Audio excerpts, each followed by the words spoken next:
और पंकज का रिश्ता कबूल करेंगे। लेकिन बहन, कार खरीदना कोई सब्जी खरीदने के बराबर तो नहीं है। अरे कैसे भाई हो तुम, अपनी बहन के लिए इतना नहीं कर सकते? देखो मैं ज्यादा इंतजार नहीं कर सकती, तुम्हें 1 साल में मेरे लिए कार खरीदनी ही होगी। अच्छा पंकज, एक काम करो, कल तुम अपने माता पिता को घर बुला लो, मैं उनसे तुम्हारे और पिद्दी के रिश्ते की बात कर लेता हूँ। अगले दिन किशोर के छोटे से घर में पंकज और उसके माता पिता आते हैं। बेटा, तुम्हारी बहन ने हमारी शर्त तो बता ही दी होगी। जी बेटा, तुम तो इतने छोटे घर में रहते हो, दहेज कहाँ से लाओगे?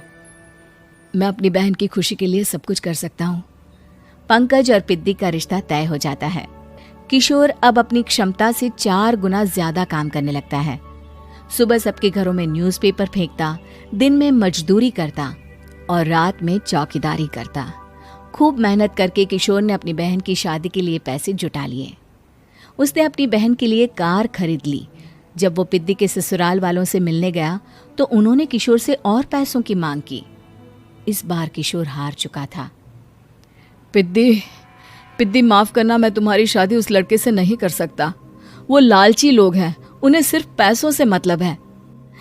देखो किशोर, मैं पंकज से ही शादी करूंगी। क्योंकि पिद्दी ने तो किशोर की बात न मानने की जैसे कसम खा रखी थी। किशोर ने पंकज को घर बुलाया।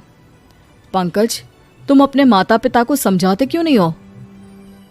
भैया, वो हमारी शादी के लिए मान गए, मेरे लिए तो यही बहुत बड़ी बात है। हम एक काम कर सकते हैं, दहेज की रकम में से कुछ पैसे मैं आपको दे देता हूँ। अरे लेकिन समाज वाले क्या कहेंगे? अरे जब दुनिया को पता चलेगा तब ना। अच्छा, कुछ पैसे मैं अपने मालिक से कर्ज में ले लेता हूँ।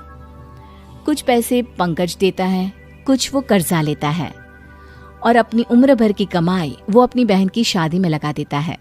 आखिर में पंकज और पिद्दी की शादी हो जाती है। पिद्दी की विदाई के बाद किशोर बिल्कुल अकेला पड़ जाता है। अब उसका कमाने में भी मन नहीं लगता। उधारी वाले रोज घर में आकर बैठ जाते हैं। अरे किशोर, अब तो पिद्दी की शादी को 5 साल हो गए, अब तो हमारा पैसा लौटा दो। चाचा, पिद्दी के जाने के बाद किसी भी काम में मन नहीं लगता। अरे तो हमारा पैसा कैसे वापस मिलेगा? जी, कुछ करता हूँ मैं। किशोर के ऊपर बहुत सा कर्जा चढ़ गया था, इसलिए उसने तय किया कि वो ये घर बेचकर सबके पैसे लौटा देगा। अगली सुबह शहर के किसी साहूकार को उसने अपना घर बेच दिया और सबके पैसे लौटा के वो गांव छोड़कर चला गया। पिद्दी ने शादी के बाद कभी अपने भाई का हाल तक नहीं पूछा।